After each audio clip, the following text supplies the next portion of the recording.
DC, CEO, wanna change your life? Come see me, yo. I'ma teach you how to build up wealth for your family, not just for yourself. I'm a bestseller, a house flipper, a businesswoman, a go-getter, a big investor, a goal builder that can teach you to get richer like millions, baby. You really about to fill your savings. You about to have multiple streams to pass your children, baby. Let me teach you to get your credit on track in the long run. You'll make it all back at Catalyst and watch it all psychology black-owned firm, but we ain't all black. What's up? What's up? What's up? You guys are already in the comments. Y'all debating in the comments already. It is crazy. We are live, and it's your girl, Constance Carter. It's the Grow Your Money podcast, where we talk about how to grow your money and not blow your money. Because if you blow your money, it ain't a damn thing funny. What's happening? Listen, you know I'm stalling because you know I got to do this thing on Facebook real quick.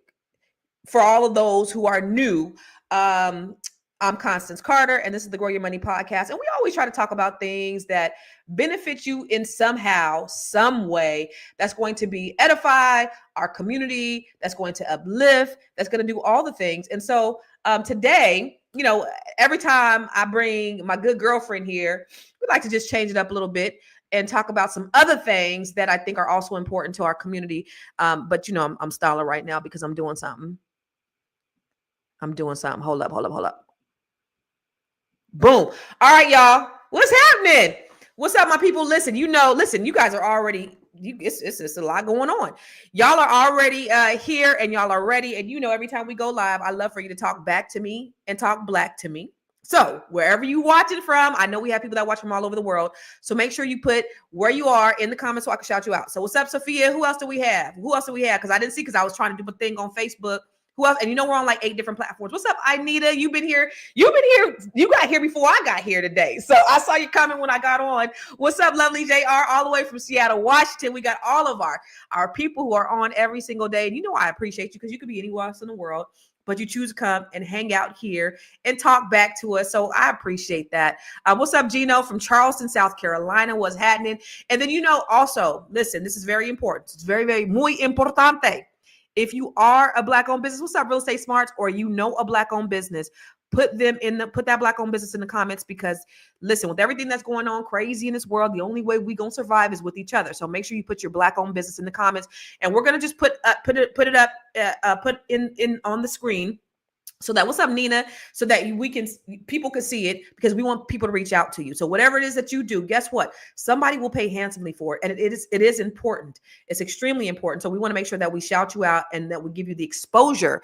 It's all about networking. And it's all about working together. And it's all about collective economics, because that's the way that we are going to thrive and survive. What's up, Sparkle from Vegas? What's crack-a-lack and Big Mac-it? West Coast in the building. What's up, Jai from ATL? Always rocking with me. So listen, you know, I think it's time for us to take the podcast mics away, because I see all kind of craziness. You know, and there's this whole battle of the sexes, and we always have the red pill and the blue pill and all these different things and these different conversations. And this is not, I don't want to have this battle of the sexes conversation. This is not what this is about. What I really want to have, I want to have a dialogue, because what we have to do, Black people, is we have to work on building and not tearing down. We have to work on growing and not receding. We got the only way. Listen, I don't know if y'all know, and I say this all the time. There was an article in Forbes magazine that said, and it was based upon research that said, if we continue on the same path, that in the year 2053, Black median wealth was going to be a 0, and not far behind that, Hispanic wealth was going to be a 0 as well. We have the lowest marriage rates. And the reason why the wealth gap is so widening is because Black people are getting married at a lower rate than everybody else. And the reason why, when you look at household incomes, our household incomes are significantly lower than everybody else's. $47,000 is our household median income right now, because a lot of us are headed by one parent household. So we don't have those two incomes to help us to grow the wealth. And so I want to have a conversation around this whole idea of Black masculinity, because as a Black woman who has been the primary provider in my household for, 30 years, I was in a relationship for 30 years, and I was the primary breadwinner. It actually causes you to kind of have a sort of masculinity with what you do, with what you carry, whether you want to or not. But before we actually jump into this dialogue, I want to bring a few friends on here and talk about it, because I think this is an important dialogue that we need to have. And of course, I always love your comments. I always love to have you chime in, because we want to know your opinions too, because there's a lot of y'all that's watching. So the first person I want to bring up is my good girlfriend. She's on here every single week, every Wednesday, and we like to talk about all the crazy things. You guys talk, you guys call her all kind of names, good and bad and everything in between. So I want to bring my girlfriend, April Sampe. APRILSAMPE, y'all say. One more time, APRILSAMPE, y'all say.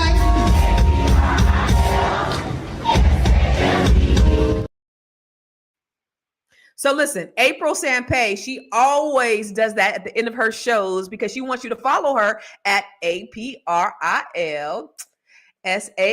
What's up, April? What's cracking? I can't hear you. You're muted. Did you know that your paydex score is actually provided by Dun & Bradstreet? Did you know that? What book is that you're reading, April? Oh, it's called the Wealth Accelerator Workbook. If you all don't have this, you're broke. April. Hello, so we have a couple of more people, because I want to hear from Black men today. But the idea, good Black man. Yes. Well, you have a song about Black men. It's called Manthem, and it says on there, oh Lord, a black man. I don't even know my word. Wait, how does it go, Constance? He looks good when he's older. He got the world on his shoulder. He's looking better when he's older. Yeah. He's the strongest thing that ever walked the planet. Uh-huh. So lift him up and give this man some credit. It just baffles me why everybody doesn't see the Black man as beautiful as the Black man is. Uh-huh. Black men are amazing. Y'all give some Black men some love, because I don't even have a voice, but I got enough for a good old Black man, honey. Well, let me tell you something. It's some Black men in the comments that's going in right now. So this is definitely something that I think we need to get a Black man in on this conversation. So I wanted to have somebody that I thought could bring a really strong perspective. And this gentleman he has over 20 years as a leadership and personal development coach. He coaches Black men. He has a podcast, and he is actually a relationship advocate. His name is Mr. Chauncey Livingston. What's up, Chauncey? What's happening, people? What's happening? What's cracking? Oh man, just living today. I appreciate them kind words, April, and I appreciate that rap as well. It's a song actually, but you got it. I wrote it for you actually. Yeah, I appreciate that. That the APRIL gonna be stuck in my head all day today. Thank you. So where are you hailing from, Mr. Chauncey? Currently, I'm in Kentucky right now. So originally from Kansas, but yeah, just down here getting some of these Kentucky vibe and these country, rural living right now. So it's pretty peaceful for me. So it's peaceful. You like Kentucky? Yeah, I like my peace and quiet and my serenity. So I dig that. So okay. All right. So for the audience, because I know they going in, before you roll your eyes or clench your fist, take a breath. Because we have a powerful group, and we have one more gentleman that's going to be coming on shortly, Black men, Black women, to talk about respectfully about, this whole idea of Black women masculinity. And I already see in the comments that there are people who have this opinion on Black women, on so-called Black American women, because I've seen somebody said in the comments that, women from other countries don't act like this. So this conversation wasn't meant to be a bash fest. This is a love letter wrapped in accountability, because we're not just asking the questions, we're digging into the roots. What shaped us, Black people? What broke us, Black people? And how can we rebuild the trust between Black men and Black women? The love, the trust, and the unity. Because let's be clear, y'all, when Black men and Black women are aligned, we are unstoppable. Can I tell you what messed it all up? What? They took the Black man out of the home. Oh, is that right? That's me. I'm just saying, like, they took the Black man out of the home. As soon as they made welfare the daddy, and this is my opinion, as soon as they made welfare the daddy, that's when everything changed, because Black women had to be the father of the house, of the household, right? Mhm. They had to take care of the children on both sides. And so if you don't have a role to play, or if you're playing both roles, you don't know how to differentiate who you are at any time. So if you're in front of a man, you're like, what do I don't owe you anything. I'm the one who's taking care of everything. I'm the one who, and you ain't shit. And I'm sorry to say, it makes my ass itch from the absolute bottom of my whole entire heart when I hear women say, you ain't shit to a man. Because I'm like, the world is already telling him that. What you need to do is build him up. And yes, granted, it's not our job to necessarily build him up, but I'm sorry to say, it is our job 100% to build him up. That is my job as a wife. I build my husband up every day. I remind him that he is the man. I wrote a song about him. Okay. Anthem. I did listen, and it's the anthem for beautiful Black men. I feel that they are so. It's not fair that they don't get the encouragement that they deserve, and they don't get the accolades that they deserve. Black men are so fucking amazing, and it's not fair that they don't hear it every day. So who took the Black man out of the home? Well, no, I don't even want to talk about that. So where do you think this originated, Chauncey? This whole idea of Black women being masculine. Man, I agree with April, as a part of it. But to me, I look even like deeper, like back into the slavery. Yes, I'm going to talk about that for a little bit, because there's some traumas and some things that Black women had to step up and be strong for, to keep their kids, on the plantations, and to not have them taken away from them, to growing up, fast forward into the future where, like April was saying, like the man was taken out of the homes. Like, what is a woman supposed to do if they have kids? Like they have to become a little bit masculine, and they have to step up and play that role of both parents. And, with society the way it is, and different types of social media settings, and different types of social media outlets saying that you have to be a strong woman. Like, you can be super independent. For me, as when I talk about relationships, I talk about the synergy that having two people who support each other in a household, in a home, or just in a relationship, how much that does to a person's life, and how much that does to a person's mental health. And when April was saying that we need to build each other up, like, that is a true thing. Like, men aren't asking for sympathy, right? We're not asking to do something that we don't want to do ourselves. Like, every man wants to have a loving relationship. Every man wants to be built up. Every man wants to be validated. Every man wants to be loved, just like every woman wants to.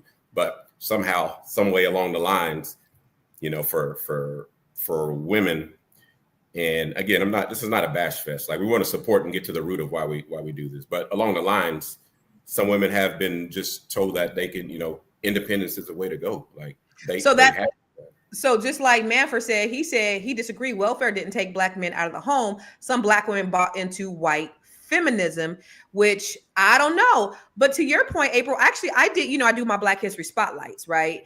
And I just want to just highlight, just to piggyback off of what you said, because I think it's important.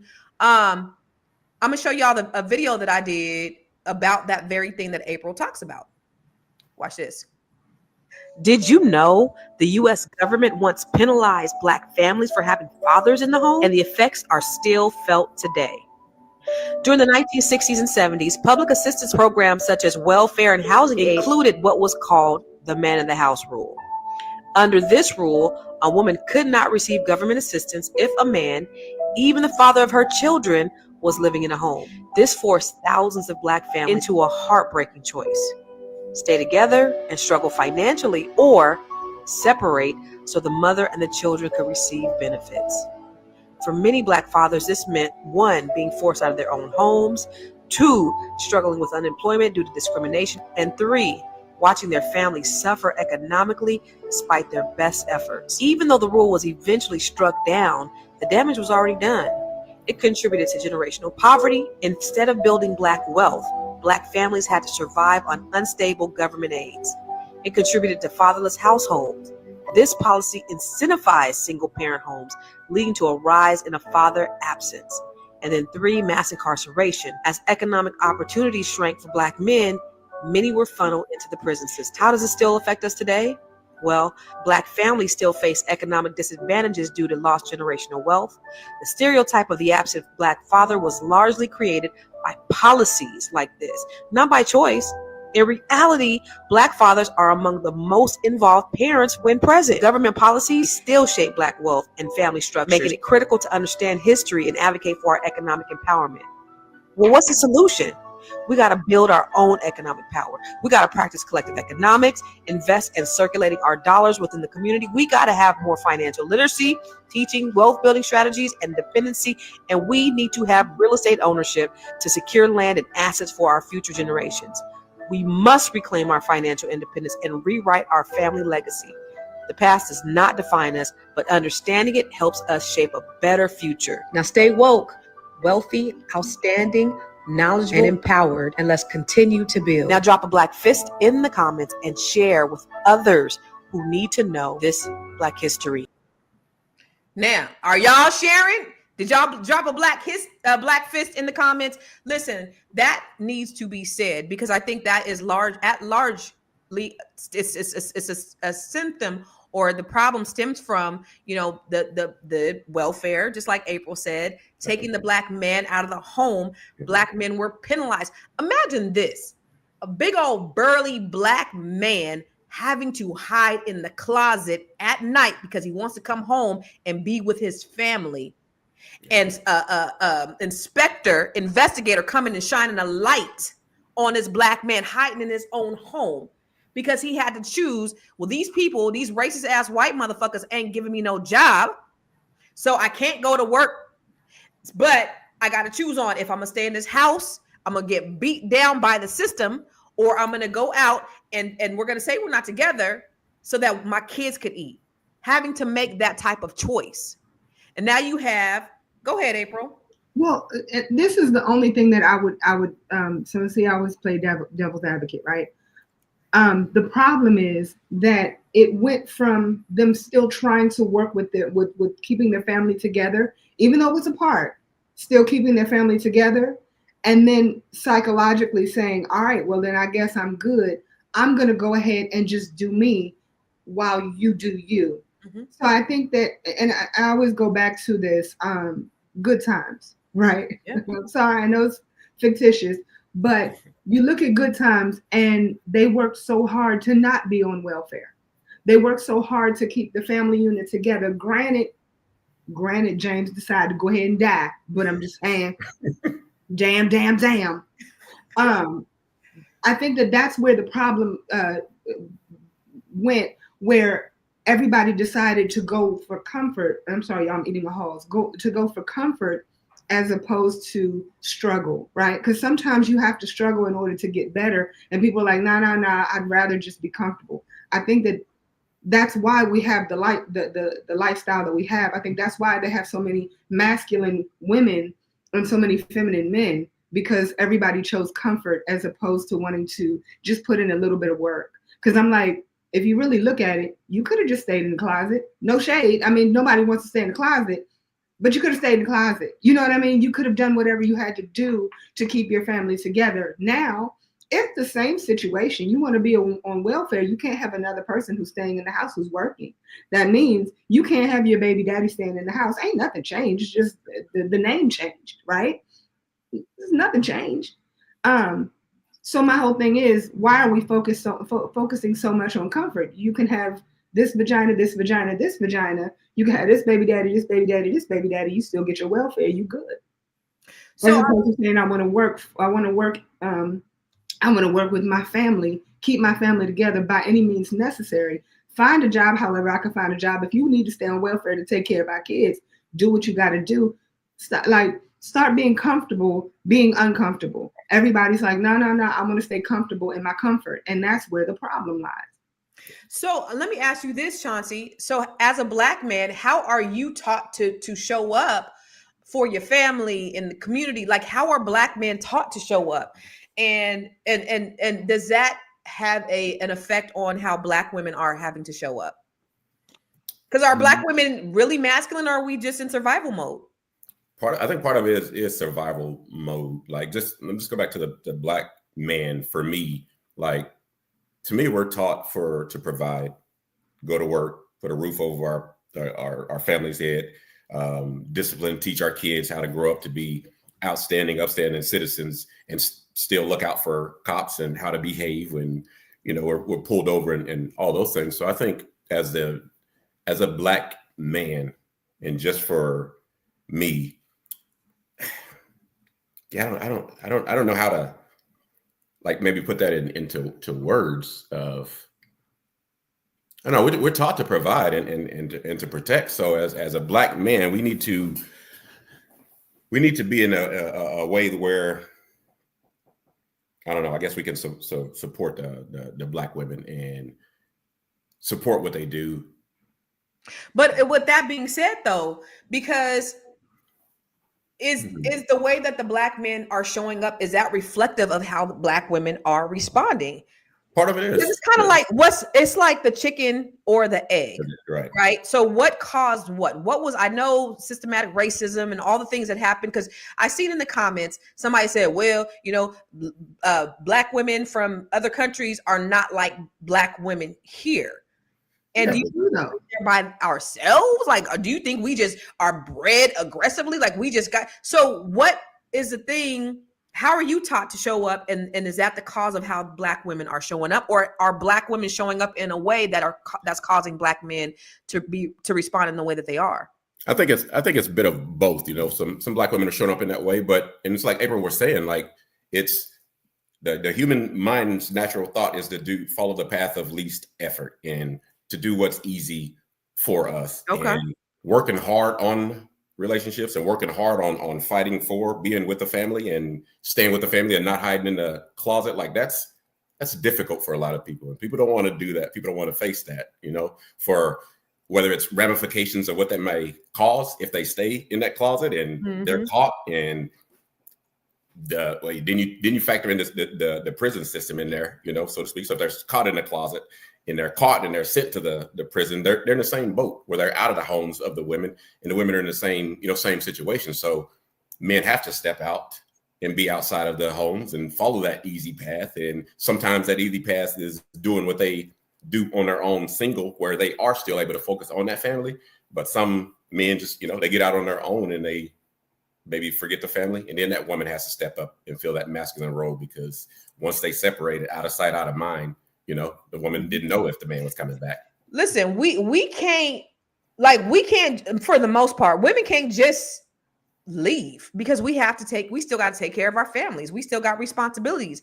Men can just kind of waver on and kind of do their thing. I mean, I'm gonna be real. That's what happened. Yeah, I have 4 kids, and 3 of the 4 kids are grown, but I'm the one that still has to protect, provide, and all the things for my kids. And my son sent us all a meme, and he reposted it on his TikTok, and it said, me watching my divorced dad on social media, and it's the guy on a jet ski. He's like doing all these things while mama got to be at home holding shit down. You know what I'm saying? And that's how it is. Like if there's a separation in the family, men feel like, you know, they don't have to be responsible, or they can just kind of do them. And it's unfortunate that I think a lot of times we are masculine because we have to be. There's a video I want you guys to look at, because there is a video that kind of speaks to my life. And I really resonated with this. This is Ebony Williams, but watch this. A lot of young ladies out here that are men in skirts. I look as feminine as possible because I am trying to overcompensate. I'll own it. I'll be vulnerable. I am trying to visually overcompensate for what I know is a default masculine posture that I walk through the world with every day. Of course I do. You see my taxes. No, I mean, but for real, you know, I got a payroll, you know, and so when you are leading in this way, when you are providing not just for yourself, but for those around you, your whole community, how are you not masculine in your energy, right? Yeah. But to Melissa's point, most of the women I know, especially the Black women, we would love if we didn't have to. Woo. What people don't realize. What'd you say? I want to be soft and pink. Correct. Yeah. What most people don't realize is that most masculine women are masculine by mandate, not by choice. Yes. We're masculine because we have been made to be. We're masculine because if I don't go qualify for this mortgage, if I don't put these kids in the best schools, if I don't really make sure that my neighborhood is safe for me and my children to walk down, it won't be safe. Okay. And I tell you, that was April, you know, that was 100% my life.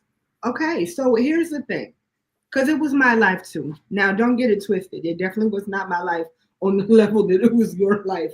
I'm sorry, your life. Amen. But it was my life too, right? And I can honestly say that my biggest problem was I was choosing a man who did not know how to be a man. And it is not my job, and I make this very clear, to teach a man how to be a man. I can't do it. I don't know how to do it. There's no possible way for me to do it. So I ended up meeting this wonderful piece of man candy that I now call my husband. And he makes my ass itch. He gets on my last and final nerves. I can't stand him sometimes, but he is the best thing for me. He has taught me how to be a woman. You know what I'm saying? He's taught me how to be more feminine and be able to sit my ass down. He is the only person that can say, sit your ass down. And I'm like, okay. You know what I mean? I turned into this big ball of femininity and I didn't know that was even possible. So my question is, are women able to actually understand that when a man comes in the room, that she has to then sit her ass down and remove her masculine cape and then become the feminine being that she's supposed to be? Yeah. That's that. No. I'm saying what you're saying is true, because women had to be men for so long that they don't even know how to be a woman. So my question is, because we all say this is what I can't stand when I'm hearing on social media now. Everybody says, I want to live my feminine life. I want to live my soft life. Then they meet a beautiful black man that is like, I can provide that for you. Can you sit your ass down? They're like, you ain't going to tell me to sit down. You're not going to tell me. I'm the woman. I can do what I want to. You do what I tell you. Like, no, that is not, then you're not with a man. Yeah, that's the deal, April. Like, that's what, like, I see, from my point of view, is giving up that, feeling like it's feeling like you're giving up something, right? The relationship that you say you have is built off of mutual respect, where if he comes in the house, you're like, okay, I can sit my ass down. I'm okay with that, because I know this person, when he's telling me to sit my ass down, he has the best interest in heart for me. And I don't think people want to open up and have that conversation. Again, it's already starting off with being defensive, right? And it's how their vocabulary and their paradigm of thinking was built in their head, right? They're already thinking that any conversation that is had with somebody is got to be a confrontation, right? Or I have to start off being defensive because they had to be. Yeah. But that's like old way of thinking, and that's the problem. Like I saw somebody in the comments talking about it sounds like the women on the show are bashing the men. Like that's not what that is, right? And that's our thinking. That's not going to get us to move forward, right? This whole thinking and this whole conversation is to bring up and enlighten the fact of this is an issue that we want to get fixed, right? Like I don't have to speak with an authority for me to go out there and bust somebody's ass, like to do that. Like I can be as masculine, I can be emotional, I can be vulnerable, and still do what I need to do. So this is about like respect. This is about learning. This is about understanding. But yeah, April, like you touched on something, like it's got to be built off a mutual relationship, and people have to. I think when people hear, we get so caught up in the definition and the terms like submit, right? I haven't read the Bible much, but I know that there is a foundational piece. I'll teach you. Look, there's a foundational piece in there that makes so much like sense. Like if it's built off of respect, like, and if women want to live in their feminine, like that does involve some type of submission, right? And that's not submission like you're giving up your whole lifestyle. So if you work and become like better for you and understand you and you're your best version of yourself, like you're completely comfortable submitting, because you know that relationship is built off of mutual understanding and mutual respect. So if you know that man's gonna take care of you, but I will say, but cousin Dro, that's my cousin from the Bay Area. He said every male is not a man, and then he also said I think men and women became super desensitized through different lived experiences and True. trauma, and we bring our baggage to these relationships. Because I'm going to be honest with you, April, because I've had to be the man for so long. When you say, well, are you going to relinquish that masculinity and allow a man to lead you and operate in that? It's scary. Yeah. I'm not gonna lie, because I've been used to having to figure things out my entire life. I've been used to having to make the decisions for my family and for my children. I've been used to having to make those financial moves in just and to say, okay, I trust you, and let your guard down. That is going to be a challenge for me. I'm not even gonna lie. I'm not saying that that's not what I want, because I'm tired of being a man. It is listen. The other day, me and my daughter, we was talking about getting her car fixed. And we was talking, and I was like, we shouldn't be doing this shit. We need a man in this house that needs to be doing this shit. Like, there is just certain things that as women, I got to take care of all of that. And the thing that makes it hard for me, y'all, is I moved 3,000 miles away from my family. So even when I was married, I would be like, hey, can you do this? I'll say, hey, do you mind, putting up this picture, or would you mind doing this or whatever? And if he would say no, and I said, okay, this is exactly how the conversation will go. Oh, don't worry about it. I'll ask my dad to do it. And then when I would say, ask my dad to do it, it'll be like, well, no, I got it. Right. But then after the marriage ended, I had my dad and my brother. So I never had an issue with, having things taken care of for me. Now that I'm 3,000 miles away and I'm single, and I'm happily single, the thing that does suck about being single is I still got to figure shit out, and I have nobody else, and I have to pay for those types of things. So that sucks. I don't want to be having to fix no shit. My dad taught me how to change a tire. He taught me how to change the oil. He taught me how to fix it. Like this desk that I'm on, I put it together. My son's bed, like I know how to, but do I want to do that shit? Absolutely not. I would like, even if the man can't build it, he could hire somebody to do it. But I don't want to do everything. And it is exhausting. But I do want to share this other video with you guys. And I want to get your opinion on this, because it is funny, because, when we talk about Black women and Black men and their masculinity, and we see a lot of people in the comments who actually have the same type of opinion. So look at here. Often the reality of how Black women actually are matches up really well with the stereotypes. They're too masculine. They're vulgar. Half of them are tatted up like the subways in Harlem, look like they just got off the pen doing 10. They're not willing to do the feminine things that men appreciate, like defer, which is like, if we're not sure, you're going to go the man's way because he's the leader. They're all about being an independent woman. They're ratchet as hell, want to fly down to Las Vegas and Miami and have a hot girl summer. They have no respect for male leadership because half of them were raised by a single mother. And so they're like, I don't need no man. I could do it by myself. And nobody wants that. So when you say, why are Black men avoiding them? It's because it's not because they're Black women. It's because they're unruly women. And the reason I say that is because if you look at Black women on the continent of Africa, they're so feminine, they're soft-spoken, they're not disrespectful. So it's not Black women, it's African-American women. Don't know how to shut the and sit down. Tell me I'm wrong. I want to hear from Chauncey. Look, I tend to think a little bit different, a little bit more like cerebral. So I'm not going to be like talking like that. You talked about like traumas that people have a while back. And I feel like that is the basis of a lot of how everybody thinks, women, men. And there's a lot of traumas that haven't been addressed and haven't been worked through, so that not only the Black woman can understand, but the Black man, like some of the Black men don't even put themselves in a position where they're wanting to understand. And that is a big problem in a lot of relationships. That is a big problem in trying to understand somebody. Nobody wants to try to understand from another person's situation. Nobody wants to do that. Like nobody wants to look themselves in the mirror and say that maybe I need to work on something myself.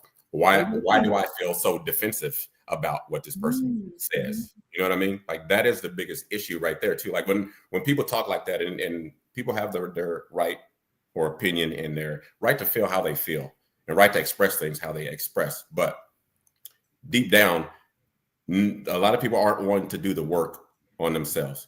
And if you did the work on yourselves, you would probably have a little bit more grace and a little bit more understanding in trying to figure out why that person acts like that, why Black women act like that, why women in general act like that. But that's the thing. Like I'm fully comfortable in my skin and who I am and working on myself, right? So when I listen to somebody, like if Constance, if you're had an issue or if you're upset about something, like my first reaction isn't going to be defensive or no, you shouldn't feel like that, right? I need to try to understand the feeling that you're feeling right now. I need to understand why are you, obviously this bothers Constance. Obviously this bothers April, or they wouldn't be bringing it to me, or they wouldn't show so much passion when they're conveying it to me. That's what I need to figure out. And once us men get to being comfortable with just asking questions and not taking things so like defensive or personal, I think that would help out a lot. And that goes both ways, but I'm just speaking for the men right now. So, okay. April, what you think about that bullshit ass bullshit that the bullshitter said? I'm not mad at him that he's entitled to his opinion. Right. Ignorance, though, I would have to say it was very ignorant. The reason I would say that is that's the same as saying all Black people are bad. Mm-hmm. All Black people, are heavily in crime. Like, that's not true. That's not all Black women. You know what I mean? And I think that that's what the problem is. If you look on television, all Black women are angry Black women. Yeah. You know what I mean? Like, if you watch TV, all Black women flip tables. Yeah. I have never flipped a table once. I was invited to be on a reality show where they wanted me to flip tables. And I'm like, absolutely not, because that is not me. Right. You just want me to be this person because I'm a big Black woman. That's not me. You know what I'm saying? So it angers me because what you're trying to do is put us all in a box, and we're not all in a box. And he said things like, if you go to other countries, excuse me, then go to South America. You know what I mean? Just go to every country in South America. The majority of the women are feisty. And so are you right? That's what they said. Italian women, they run their households. They are like super, masculine. So I had Russian women are feisty. I'm just saying, like, don't. But they want to pay us. That's because they're limited experience. They're limited. Right. You got a podcast, and they didn't had a couple of ghetto chicks, or they have small penises, and so they don't know how to deal with a strong Black woman, and so that's what ends up happening. But because I just thought about another video that I didn't already have prepared, but I want to show you this video because I seen, and hopefully my daddy ain't watching this because he be watching. Let me tell y'all, yesterday my dad said, I'll tell you in a minute. But anyway, let me show you this one thing. Cause this dude straight checked these clowns. Watch this. Oh, fine. Is my preference is not my women. Now I thought it was I'm not dating my women, period, which is the corniest human being outside of a criminal to me, period. Those are your roots. Those women are reflected in your roots. So if you're saying, hey, I don't generally date them, but I have more space for it, even though I still think it's a little corny. Akash only dates brown. Akash has been with one girl in his life who is his wife. That's my wife. That's an so Indian this woman. is like loyal through and through. Okay. And I understand it's not as important for y'all, but as an Indian, there's not a lot of us who are famous. So whether you like it or not, people are looking at you as a role model. You guys have established yourself as role models, from simps to pimps, which is another motto I find kind of corny, but I looked into what you guys are about. And a lot of the shit is just childish, which is fine if you want to be funny. We just talk about how doctors ain't shit for 45 minutes. Mm-hmm. We are not in any way life coaching. We are not in any way trying to help men outside of, hey, come have a laugh for a couple hours. Right. If you're going to paint yourself as life coaches and then say, like, my preference is, which is honestly, is I don't want to date Black girls. That's the way every Black dude that fucks girls says it. I've dated Black girls in my life. All right, bro. Who the fuck hasn't except me? You know what I mean? Everybody gonna dabble in everything. It is the mentality that I have an issue with. And Alex is upset with the specific words, true, but underneath it, he's upset with the mentality. And a lot of stuff you guys say in general, I think is stuff that's kind of childish. I saw a clip where you were like, oh, the nuclear family's falling apart. What do? I don't get married. Just don't get married. You're actually trying to help men, or you talking to fucking incels who are 18 years old? That's some shit you said at college. I'm gonna turn you from a simp to a pimp. All right, bro. Can we grow up? You guys are self-help. Hey, we're trying to help men. So either we're funny or help men, and be real and be honest with yourself, and don't have an ego like, no, I have a preference. Be honest. Let's just be mature about what we feel. And part of that maturity is, yeah, it was a bad joke. I don't actually feel exactly that way. I find corny is my preference is not my women. I love him. You muted, huh? You really like him. Don't you love him? He's my new bestie. Wait, Constance, I want to know what you thought about that one. Oh, I mean, it took an Indian guy to tell two black men who say that they don't like black women to tell them how corny they are for actually saying that stupid ass shit out loud. I don't like black women. That is the corniest, dumbest shit I've ever heard. And you do not hear other people saying that they don't like their women. You don't hear a lot of people saying that. But I thought it was great that somebody else had to check them on that. Yeah. You know, I had a conversation. This is completely off the subject, but I promise you I'm going somewhere with it. I have a friend and she's Caucasian, and she said something really bad. She was like, I can't stand old white men. And when she said that, I paused for a second, and she was like, can't stand old white men. I said, you're married. And she was like, yeah. I said, okay. I said, your grandfather is white, right? She said, yeah. I said, your dad, wife? She was like, yeah. I said, your husband is going to be old one day, but white, right? She said, yeah. I said, you got a son? And she was like, yeah. I said, damn, that's a lot of people in your family you can't stand. I said, because you ain't never going to hear me say that about my own people.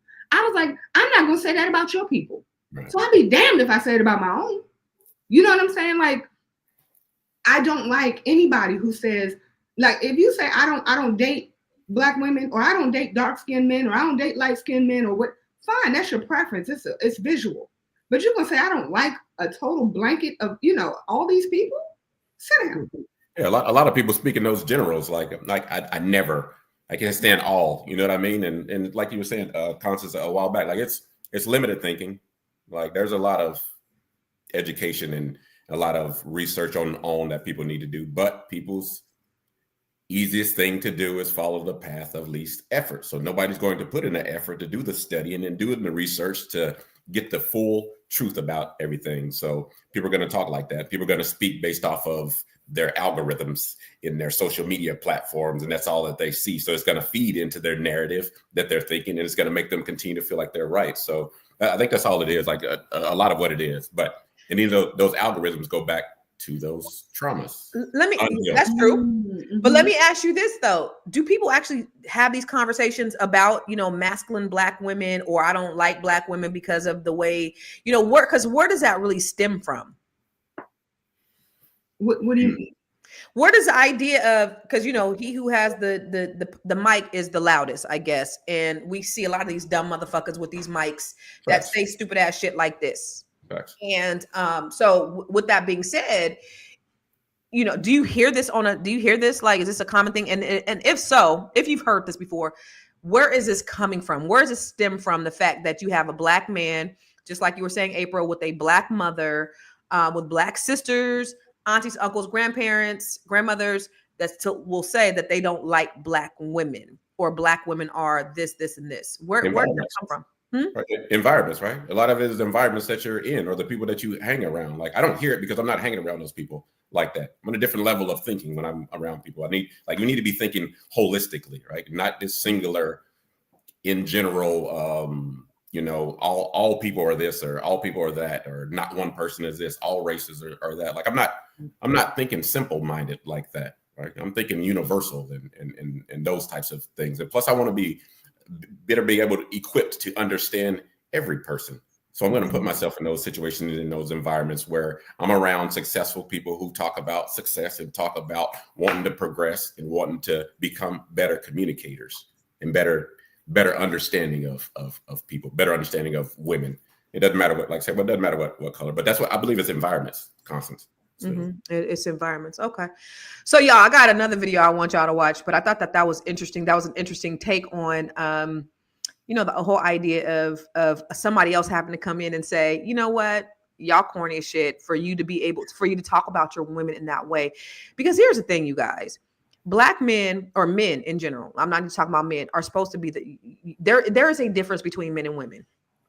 Facts. We can share responsibility in homes. Mhm. We can bring in the bacon and all that stuff, but there is a hierarchy, I believe, Facts. that should be presented in a household, and it's not based upon income. It's not just because I make a significant amount of money, and there are not many men who may make more than me. So I don't look at a provider. I look at a provider that I look at provision as being more than just the money, right? Can Yes. you lead me?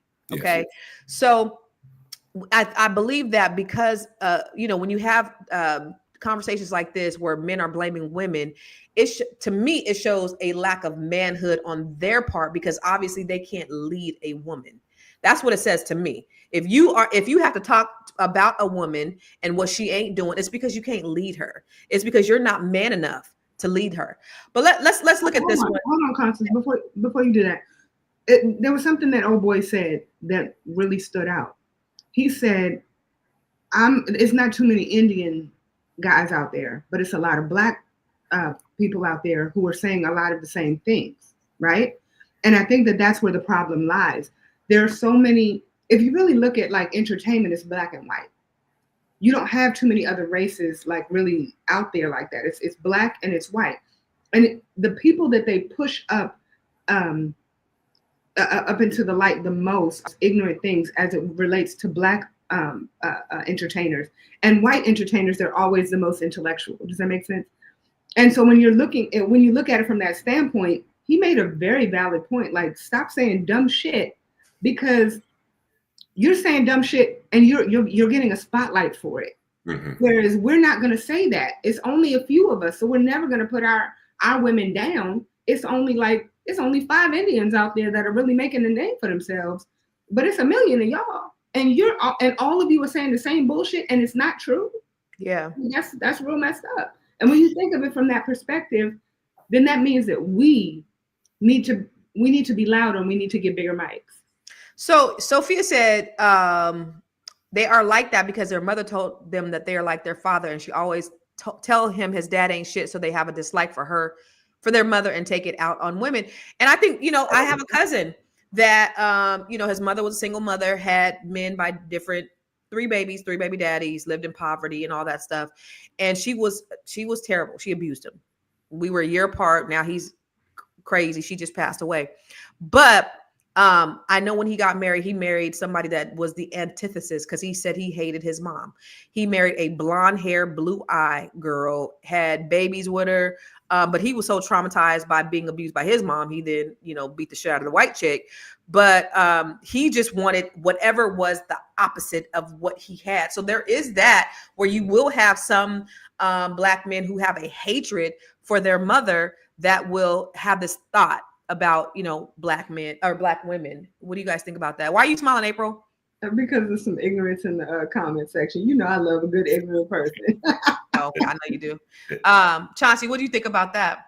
I think that all stems to us looking at therapy in the wrong way and not getting it early enough to get that stuff figured out early on in our childhood, so that as we grow up to be adults, we're not carrying that around and holding those same thoughts and those same biases and not able to understand from different situations. I wholeheartedly believe in therapy, especially for black men, which we don't do, because it's a stereotype that you got to be crazy or you got to be soft or anything like that you can't get therapy or you're less of a man. It's like, no, I think that needs to be addressed first. And that's the thinking. That's the stuff that carries over into adulthood, to have you thinking of, I'm only going to date this person, the antithesis of, what I grew up with, because if I date somebody that looks like my mother, that they'll turn into my mother, which is dumb thinking, because not everybody thinks the same. Not everybody's background is the same. Not everybody's paradigm and their experiences are the same. So I think that's what it goes back to, is just got to get the help, got to get understanding, got to learn what our traumas are and get those healed and work through that process. So here's another question then. Why don't men hate their fathers for their absence if they hate their mothers for their presence and their abuse? Because their mother was, go ahead. No, go ahead. Because their mother was there. Their mother was there the entire time. And so if you're not there, out of sight, out of mind, the person that was there and that was constantly abusing them, that's the one who they're going to give all the credit to, whether good or bad. I think for the dad piece is because even if their dad wasn't there, they probably had some uncles and everything telling them that you can't be soft, you can't cry, forget about him. So you know what I mean? Like you still had to be tough and had to be masculine. So if the dad's not there, like don't worry about him. Like you can't be soft and be missing anybody. I be having to tell my boys, listen, y'all can't be. I got to do that and I'm not her. I'm not a father. Unfortunately for my boys, I got to try to say those things and motivate them in their masculinity. But it's tough because I'm a woman and I'm a natural nurturer. And it's unfortunate when you do have men who are being absent. But somebody else said something that I thought was interesting. He said, the toxic barber said, I'm a barber and I watch the way Black mothers talk and teach their sons. This convo is extremely disingenuous. And I thought that was interesting because maybe you are cutting hair in a low socioeconomic area where, you have a lot of people who talk to their children in a certain manner. But the people that I know that I'm around, they don't talk to their children in that way. So maybe it's just the type of people that you're around. But I don't believe that this conversation is disingenuous. I believe that you have different perspectives from different areas, but it's actually our truth. So I don't see Black women talking to Black men crazy. I don't see, I know. I 100% see that. Yeah, I don't see Black women flipping over tables. Like I don't see those. Like I don't. Yeah, that's no. I do see the you ain't shit, and I think that is something that's passed down, and I hate seeing that. I hear that in the mall. I hear that. That's something that you just hear on a regular basis, right? And you see it on social media. All of the things. It's very frustrating. Mm-hmm. But I want to ask one. I want to pose one other question. Why is it? Damn, y'all. I'm sorry. I was thinking about flipping tables. Oh, why is it not the other way around? So why is it that we're not seeing Black men be, and I'm talking about men who are supposed to be like masculine, be that have that feminine side, and that's okay. I mean, I don't want it, but what I'm saying is like so many women are being men, but men aren't being women. If they are, they're usually like, maybe they're trans or they're gay or something like that. So I'm not talking about that. I'm talking about a straight man. Mm-hmm. Why is it that we're never looking at him saying, well, why aren't you more feminine? You know what I mean? Or why aren't you more masculine? Sorry. When we see that person, if that makes sense. I tell a man to man up, man the fuck up. Well, no, you're saying man the fuck up if it's just a random thing. But like, you know what I'm saying? Like that's not an everyday conversation, but it's like an everyday conversation to tell a Black woman to stop being so masculine because she's so masculine. But it's never the other way around unless it's like the extreme. Does that make sense? Yeah. So Avery, you're asking why women don't tell men to be less. I mean, to be a little bit more feminine. Is that what you're? Why don't we tell men who are a bit more feminine to be more masculine? You know what I'm saying? Why don't we have this opposite conversation when it comes to men? Because let's just be real. So I was watching. This is really random, but I was watching Pop the Balloon. Don't judge me, y'all. That show is so funny. That's my guilty pleasure with my kids. It is. It makes me so happy. So I'm sitting there watching Pop the Balloon, and when there was this guy, very handsome guy, but very feminine, and I'm just like, are we sure that he is supposed to be here? And he's like, this is what I'm looking for. Blah blah blah blah blah. Why isn't anybody looking at him that way? But yet, flip it. There'll be a woman on there and they're like, yeah, pop it, pop it, pop it. Her voice is a little too deep. Pop it, pop it, pop it. She just seems like she's one of those types of women that you can't tell her anything. And it's like, I'm just trying to understand why it's never the other way around. I understand what you're saying now. That is a good question. Yeah, I didn't say it correctly in the beginning, but y'all get what I'm trying to say. I'm like, damn it. I wanted to see this flip. Rothstein said the mothers teach their sons to be feminine to the point they beat their sons for being boys, but no girl ever got beat by her mom for being. I don't know who hurt you, Flip Rothstein, but I ain't never beat my sons for being boys. In fact, I encourage the rambunctiousness in my home, and for me, I've never had furniture that they couldn't all be on. I'm not that mom. You gonna have Well, the plastic that's furniture? for you. 'Cause Huh? I said that's a definite conscience. Because I'll be damned. I don't have any children, but Yes. No, I'm just Yes, saying.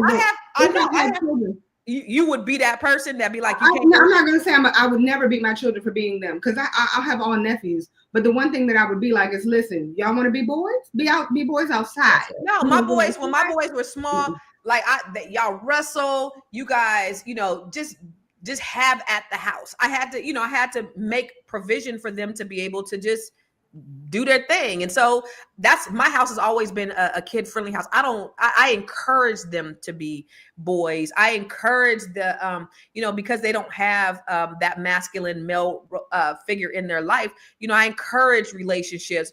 Thankfully, my dad is, the person that's stepping in, and he can only do so much because, first of all, he's old. Second of all, he lives 3,000 miles away. But I want them to have that. And so I try to, step out of my feminine energy as the mother and create those boundaries.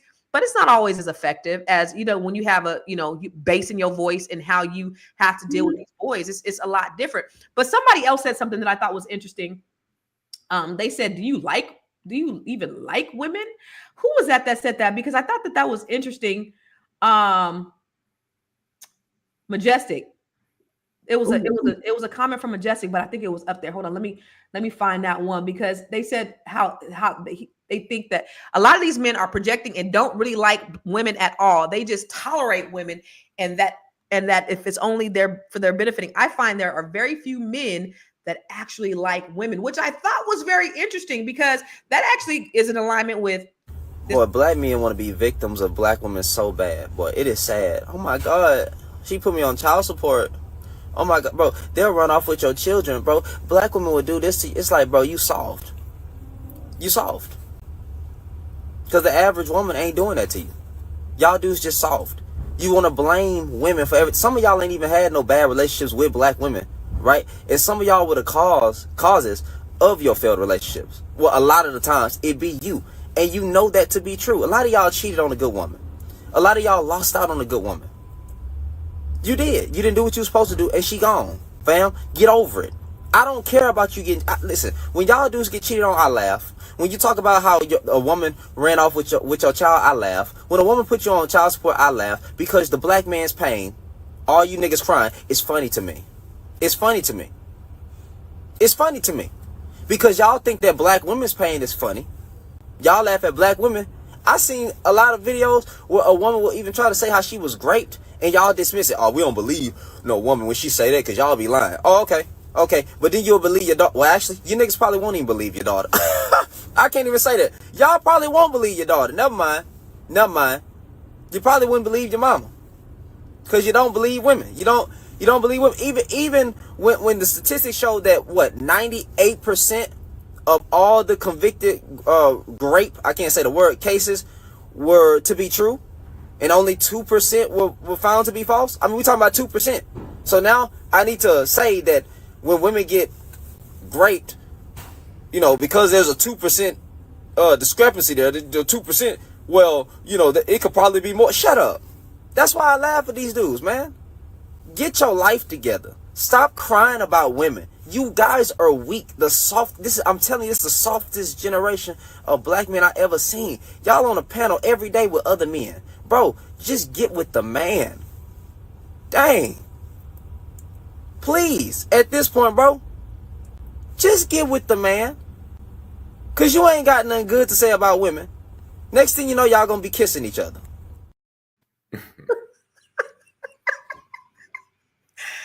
I don't know, Chelsea, what you think? I get it now. He's speaking about a certain people that he may have been in contact with that treats women. He's talking about them like podcast dudes that he's talking about the commenters that we had before. He talking about them people that hate black women who have all these negative things to say, I think. Yeah, that's micro-minded, right? That's all. They're only thinking about a certain small group and not looking at the macro piece of everybody in general. So they speak in absolutes. All men don't like women, or all men talk about that. All men don't trust a woman if something happened to them. Like I think that might be his deal, man. And yeah, some of the podcast people, again, like I don't know. Maybe it's some men. Not maybe. It is some men in general, right? It takes a lot of work for a man to be able to open up and be vulnerable and be able to be comfortable not being a sheeple, not following what everybody else does, and not afraid to walk in a separate path than what everybody else thinks. And some of the podcast people, maybe, again, not hating on anybody, but some of those people in the podcast, like I think you said earlier, maybe getting some ratings, and their ratings are getting boosted for talking like that. Maybe it was April talking about the people that are pushed to the spotlight. Maybe that's the case, that they're looking for ratings. Maybe a viral moment. Exactly, looking for viral moments. I'm not looking for viral moments. I'm here to help people and get better lifestyles. And if that means going viral, then I guess I'll pass on the viral. You know what I mean? Because more of an impact is that way. But yeah, maybe that's the case. Like what he's thinking and that he's. Well, I want to give a shout out to Mr. 40FX because he said that like Constance, that's just your opinion and your sample is 40 million people. But Mr. 40FX also said, learn your history. Inversion was thrust upon us during slavery. Read the John Lynch letter. And I don't believe, sir, that exists. I don't believe that there is a John Lynch letter. I think it might be called the Willie Lynch letter. Shut your ass up. Anyway, what was you going to say, April? I was going to say the toxic barber needs a hug. Can we just talk about women without having to be attacked? Here's the funny part. Toxic barber. I mean, I listen, and you need a hug in more ways than a million. And it's a lot of y'all in the chat that need hugs because it's funny. Do we have to push women down? Is that what we have to do? Is that what you're looking for us to do? The fact of the matter is, women right now are under attack. Yeah. No matter how you look at it, women are under attack. And wait for it, black men are under attack. That's true. We are all under attack, sir, ma'am. So sit your ass down and stop being unhappy. Like, I don't know. He said, oh my God. No. Listen, and if you want to, honey, I'm hugging you. I'm hugging you mentally. Please give him his little feminine self a hug. No, and I'm not. I mean, no matter how you look at it, I'm just saying, real talk. We are all under attack, and right now. You know, I'm just playing with you, feminine barber. You know, if this your first time watching, I gotta give you a hard time. Don't call him that. The fact is, you need a hug, and I feel that you should get a hug. And one thing is, he said he put on there professional victims. One thing that I can't stand is a victim who is not really a victim, right? Yeah. Like, if you're a victim, be a victim, but also work through whatever it is that you've gone through. And I think that the biggest problem is nobody decides to do the work.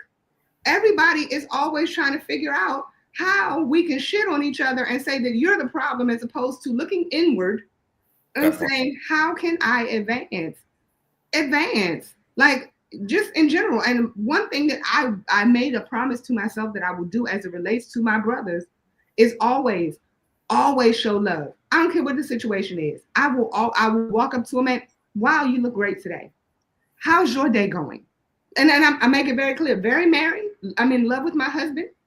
I don't want anything to do with you sexually, but I want you to know that you are a beautiful black man, and God made you amazing for no reason at all, and then just the fact that you are in God's image. Like, sit down, sir. Just be loved and love on somebody else. And maybe the more love you give, the more love you will receive. Amen and amen again. See, I know about church. I think we maybe half joke about the needing a hug thing. I'm not joking. He needs a hug. No, that's what I'm getting to. That is a full seriousness. That is a fact. But we look at, again, so for some men, they look at hugs as, again, now you're too soft. Now you need a hug. Like, go somewhere, and you know what I mean? Like, that old ass thinking is going to keep us so pushed down and keep us fighting against each other and thinking that just you're like, right. I gotta stop messing around. Like, we're talking, like, you guys are beating down on men. They are not beating down on men. If you can listen with an open mind and listen with a clarified mind and a understanding mind, like, you would understand that they are not bashing men. Like, this is a very needed conversation that needs to be had so that we can start becoming one culture, one person, and be able to understand each other and be able to lift each other up, man. There's too much of that bullshit right now going on, to where we got this infant, adolescent thinking that's keeping us in the past, man. Working off of this 8-year-old selves, man. That's not going to work. That's right. You want to advance as a civilization. You want to advance as a culture. You want to advance as a person. Start doing the work, and it's not going to be easy.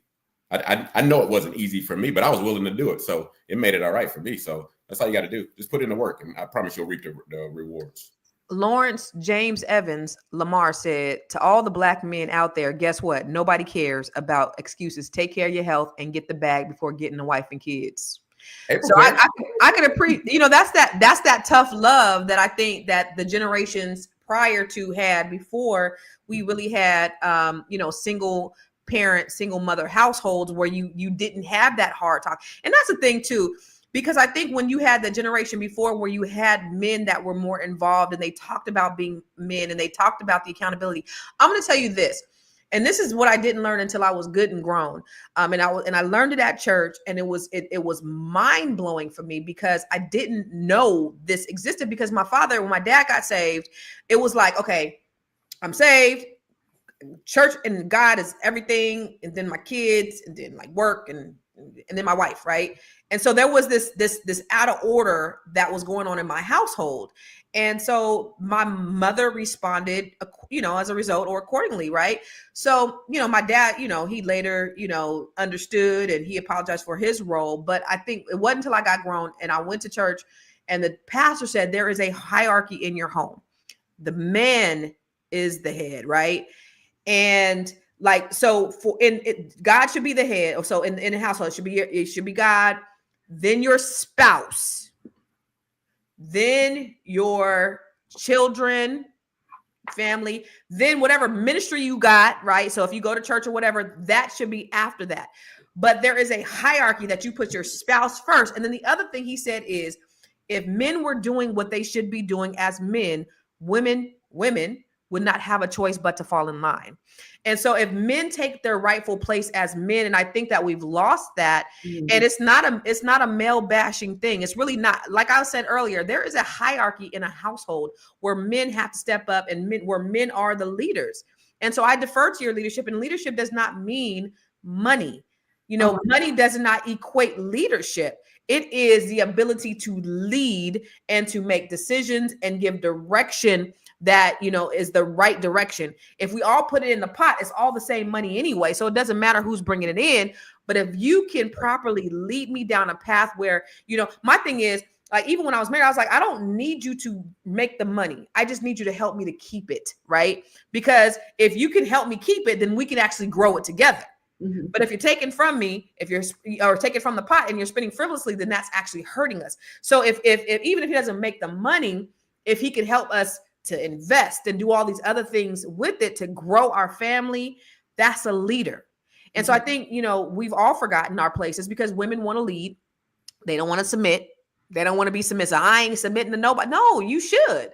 And the submission is a respect and a reverence for that head of your household. And it has nothing to do with he gonna tell me what to do. I wouldn't be with anybody who I couldn't submit to because if I didn't have the confidence that he was able to lead me. Does that make sense? So yes, 100%. But can I add to that? Also, again, pop the balloon.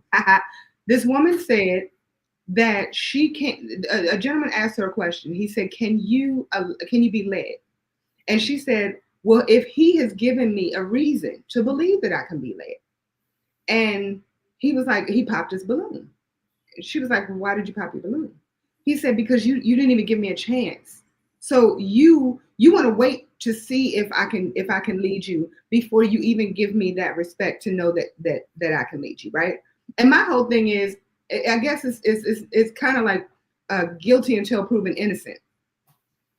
If you go into it, if you find somebody that you really want to be with and you give them that trust to be able to say, I'm going to believe that you're going to lead me, then 9 times out of 10, they're going to take their role and do it well. You know what I mean?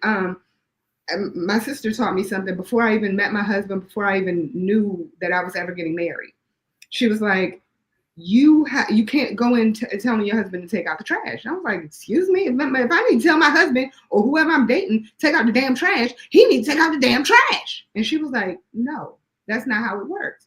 She said, if he is taking care of everything, if he's taking care of what he's supposed to take care of, how the hell are you going to tell him to take out the trash? She was like, It'll get done when it's supposed to get done. If you are in a relationship with the right person, it is going to get done when it gets done. Meaning you're going to trust that he is going to handle what he needs to handle when he handles it. And it's funny, even now, I don't go to my husband and be like, did you take out the trash?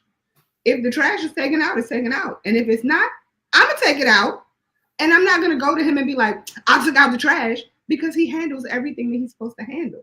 You get what I'm saying? Whatever is supposed to be done, he's going to do it. And the blessing that is in our household is, if it's not done, 9 times out of 10, the other one will do it without even asking any questions. And that's what a strong relationship is. I'm always going to be my feminine self, but sometimes if I have to just step in, take care of something, I'm not going to put it out there like, let me show you what I did. It's going to be like, all right, this was done. No questions asked. And I'm not putting you down for not having the moment or the time to take care of things. Was that okay for you, Toxic? No, that goes. That goes. A good answer, Toxic Barbara. Was that okay, Toxic Barbara? No, he doesn't like you because he can't. This guy is super feminine, and he's mad of that women that he's not able to lead women because I'm trying to lead her, but she won't let me be a man. She won't follow me. That's him. You ain't let me. Like, a woman cannot let you be a man. I hate when men say that. Man. Like, what? If you're a man, you are a man, and but I also hate a woman take your manhood away from you. I hate to hear a woman also say that. I hate hearing a woman say, I'm gonna let him be a man. Excuse me, you can't let him be a man. I gotta let you be a man, but you ain't the man for me. Right. And then the man cannot say to me, you didn't let me be a man. Then then I'm gonna need your balls to drop. That's what I'm gonna need you to do. I'm gonna need you to let your balls drop. Two things on the April that you were talking about, like, because when you talk about being led, like, there's not enough grace and there's not enough trust to allow somebody to lead in a lot of relationships. That's one. And two is there's that communication is not there to understand what that relationship is going to look like. So each person is expecting something from the other person, and nobody is communicating that in a way that the other person would understand, in the other way that it resonates with that person. So you just go along for, months, days, and years expecting somebody to do something, building up this resentment for one another. And then you get to that part, well, she didn't let me lead, or he wasn't a man enough for me, or he wasn't, didn't show any emotion, that type of stuff like that too. But there's that trust and that grace that it all goes back to the understanding and, simplifying things from the beginning of a relationships and having that conversation that people don't want to have. So. Amen. So really quick, so I do want to, because I want to talk about the whole idea of, when you say, listen, if I got to take out the trash, I got to take out the trash. And if I got to, put a little bit more in, because there's an idea that, it has to be 50-50, which doesn't really exist in a relationship. But the whole idea of having this 50-50 conversation that we've been hearing and it's getting old and wore out. What is it that we're teaching our daughters and our sons about relationships? And we're going to talk about it when we come back from this Jim Murr show. Have you joined the Grow Your Money Club yet? If not, why not? The Grow Your Money Club is a comprehensive program designed to take you through the complete wealth building journey.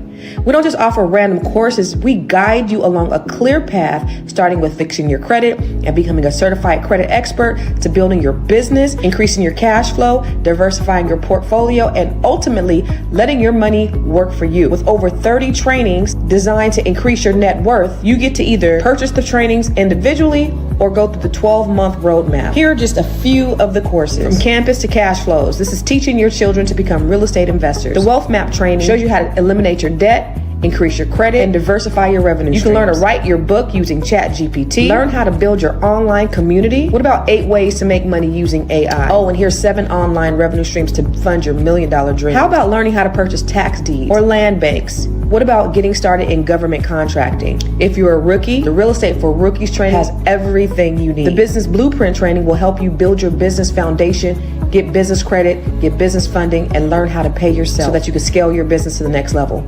Or perhaps you want to create jaw-dropping video content using CapCut, Midjourney, and ChatGPT. There are so many trainings and master classes within the Grow Your Money Club, and I also drop 1 new training per month. You do not want to miss out on this opportunity to invest in yourself, because guess what? You are your biggest commodity. You are your biggest investment. Join the Grow Your Money Club today.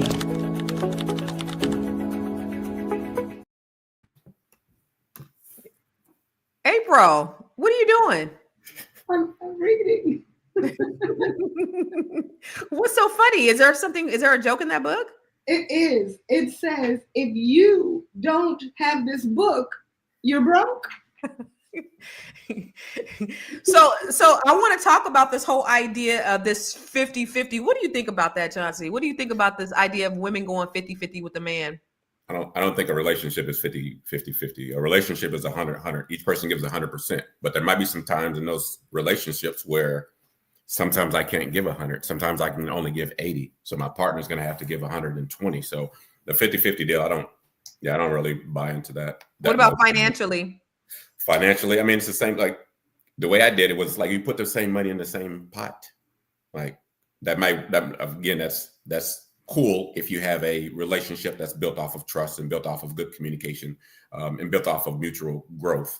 If you don't really trust in your partner, or you just in the mindset of I still have to keep some type of independence, then one person may be responsible for bringing in their share, and another person might be responsible for bringing in their share, and just keep it totally separate. But yeah, that's just up to the relationships, up to the thought process in that couple, the relationship. Okay. What do you think about 50-50, April? Well, I don't agree with anything 50-50. And I'm sorry, Chauncey, I don't agree with 100-100. Uh-huh. I actually think that it is get in where you fit in. So sometimes it could be 70-30. And I would say that you will meet whoever your spouse is by saying, listen, I'm at 10 right now. Can you give me 90? You know what I mean? That's what he was saying. That's what I was saying. You're right. Okay. Well, okay. Oh, you're right. The other part was sometimes you can only give 80 and the other person has to give, you know what I mean? So you're saying get in, get yours. My apologies. I'm nope, sorry. You're good. Nope, you're good. I understand. You're good. Okay. You could judge me, but do it tomorrow afternoon. Not today. So yes. I agree with that. All right. So what do you think about this? That's a good question. I know what you had. You had 100-0. I'm sorry, I didn't mean to put that out there, but I meant it. So with having 100-0, like where do you think that you would want to see your life moving forward? I just want my life to be easier, right? I just don't want to have to work so hard. So I think when you're with somebody, they should add to, they should bring value to where you don't have to. That's all I want. I just want to be able to relax and then trust that I can relax and not have the rug pulled from under me at some point where, listen, I trust you. You were here. We out here on this island. We doing this thing. We go and then suddenly, we're not. So I just want to be able to not have to work so hard. So whatever that means, because I love what I do. I just don't want to have to. Does that make sense? Yeah. Yeah. They say nobody works harder than Constance Carter. Sometimes it just needs to be nobody chills more than Constance Carter. I want to just chill sometimes. I don't want to have to figure everything out. I just want to chill. I want to exhale. So let's look at this thing about this 50-50. My husband makes me believe I need to have a businesswoman mindset and hustle as hard as him. That just makes me think that, does he want to date a man? I don't want to date a man. I don't want to date a woman who thinks like a man. You know how much it takes to make money in business? It's so hard.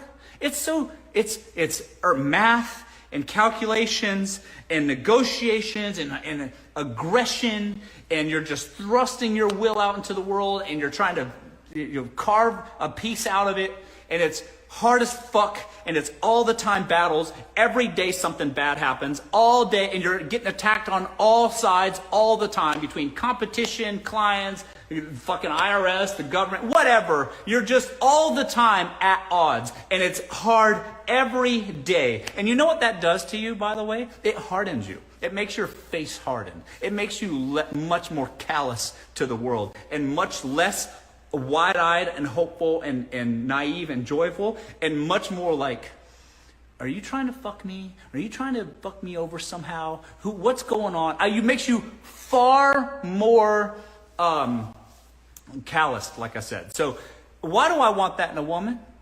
Why do I want that at home? You get what I'm saying? I'm dealing with that every day as it is. And then I got to come home and deal with a woman who's just as hardened as me. That you might as well date a man. And I say that full well, that my mother was a single mother. She started her own business to provide for us. She did the best she can with what she got. And it also brings out a lot of masculine traits in a woman. And that's what it requires. And if your man or husband's like, oh, you need to have a business mindset. You need to think like a man and all that stuff. Why would you want a woman to think like a man? Why do you need that? And I think, again, that's just an inadequacy thing. That's just you're not making enough yourself. You're projecting it on your woman. Women can be helpful in ways that aren't necessarily measurable, but are just as helpful to your quality of life. And people fucking don't understand that. That's what these same guys that are on these podcasts are saying. They're mad at women because women don't think like men. And it's like, do you want them to? Why not just date a man if that's what you want? You get what I'm saying? Like, women contribute to things in my life that are just stuff that I can't quantify. Like this art and stuff in my house. As a designer, a woman put that up for me. You see? Because I'm a man and I think like a man. And I need some civility and some taste and some perspective that I can't offer as a man. So I lend my trust to women who can help me and shore up those things in my life. That's what women do. Why do you want them to be a man?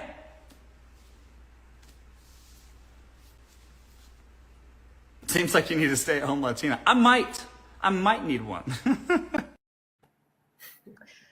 So I just want to send a shout out to the feminine barber because I think he wants a man. I really do. I think the feminine barber wants a man. But go ahead, April. What were you saying? No, he just wants somebody to show him some love. Everybody send him a hug. Send him a mental hug. Everybody give him a hug. Now I just want to know, did you know he was white?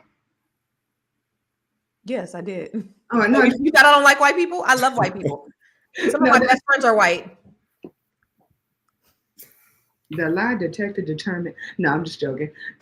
It's funny because it's true. I think that what he was saying was true. And I also think that everybody's relationship is different and everybody's role needs to be defined. I think that if you're having an issue with the type of relationship you have, then you need to define your roles. Right. And he's like, I want pretty things, but I know that I'm not the one to make pretty things happen. So I'm going to find the right feminine energy to make the pretty thing that I want be a pretty thing. Like, that's real. And men say that they want, if you say that you want somebody who's going to do all the things that you're doing, that's probably because you are lacking in that area, or because you don't want to put in the work, so you want her to put in that work. Because she's going to have to put in work. It's a lot of work being feminine, damn it. It is. They think it's not. It's even more work being masculine. I tell you, it is exhausting. Chauncey, what you think about what the man said? Maybe it depends on. Actually, I'm gonna piggyback on what April was saying. Like that, the roles need to be clearly defined in a relationship, and there needs to be an understanding from the get-go of who does what. And I think that would help clarify, and that would help establish a basis of a great relationship going forward. But those aren't, people don't have those talks. Like we can say that pretty easily about, what needs to be done, but people are even scared to have those talks and define relationships. And they just, the expectations is one person's going to do this and one person's going to do that. And people don't play to their strengths like they do in business. So. Agreed. And I think that's what it all comes down to, y'all. So we could have fun and the feminine barber, I'm not mad at you at all. And I'm not trying to attack you, but it does seem like that you really have a hatred towards Black women. And that's unfortunate because, I may joke around with you and give you a hard time. People do that all the time. They call us names and they talk about us and we love it. We actually love it. We ain't mad at it at all. Trust. You're not hurting our feelings. Wait, Constance, who am I? You are, a coontress and nobody's friend. Yes. April's nobody's friend, and she's a coontress. But I do believe that what Chauncey said about just having the conversations are extremely important because we do need to have these conversations so that we can know. And I think it does come down to what is your preference? What is it that you need from a person? And you can't paint everybody with a broad brush. So when we're talking about Black men or Black women or all this or all of that, Travis said, shout out to Travis, who's my cousin. He said, I don't have a problem with a Black woman being feminine. if she ain't feminine, I'll just go to the next one. Like it's not a hard thing to get. It might not be her. She ain't it. You can't control her. No. But maybe go to somebody that will be a better fit for you. Right. But we're gonna head on out of here. I want you to give you your final thoughts on, just the conversation and where can they find you? So I want to start with you, Chauncey.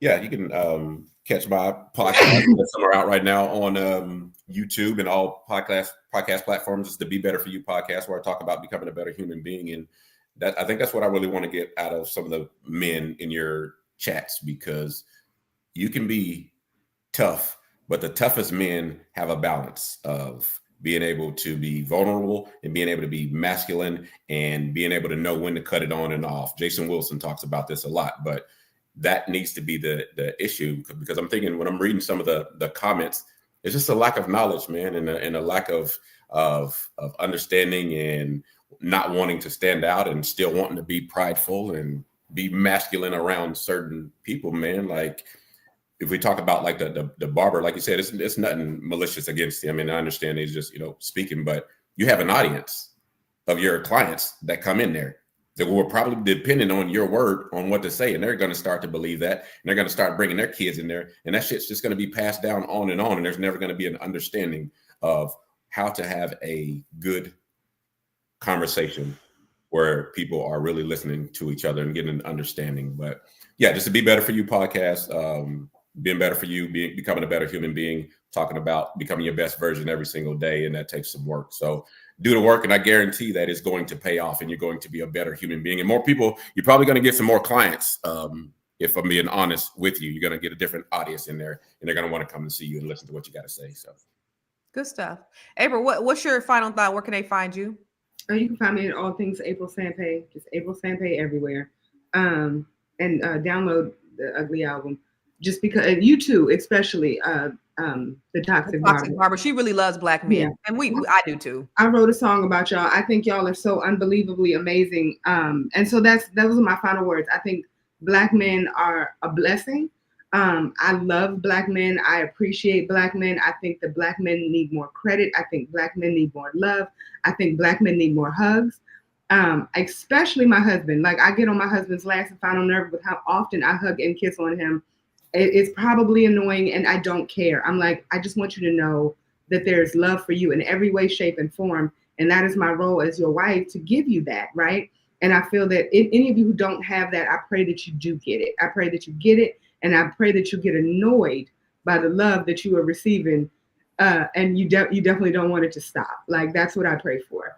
Constance, what about you, babe? Listen, I love Black people. This is the reason why I come live every single day. And I'm always trying to give you something that's going to edify you. I love having a good time. I love when April comes here and we just try to bring you something different and talk about different things. But at the end of the day, I love Black people, and we need each other to survive. We need each other to build wealth, to build our communities. And so these conversations that we have around, the red pill, blue pill, man against women. He's, I forget his name, but he's right about the Willie Lynch letter, because that was ingrained in us in slavery, that, we were pit against each other. And then other things that have happened during the course of our time here in America has exacerbated that separation in the Black family. Honestly and truly, all of the she don't do this and we ain't that and he ain't shit. There's no other race of people that do it as much as we do, and we have to stop it. And we have to come from a place of understanding, why is it that she's acting like this? Why is she so masculine? Why is she so untrusting? Why is he so untrustworthy? What are some things that, what's the trauma that they're bringing to the table? And have these really clear dialogues so that we can move forward. Because the point is not to just have the dialogues just to be talking about some shit, right, but it's really to bring our culture forward so that we can be better together. Because the only way we're going to close this wealth gap is if we work together. J. Edgar Hoover said in 1955, the biggest threat to America was Negro unity. And specifically, if we have Black unity within our families, ain't nothing they can do to stop us. So I'm gonna let you guys go. But before we go, I want to show y'all something. Another man who call it good addiction. It turn me on when they run me like a ninja.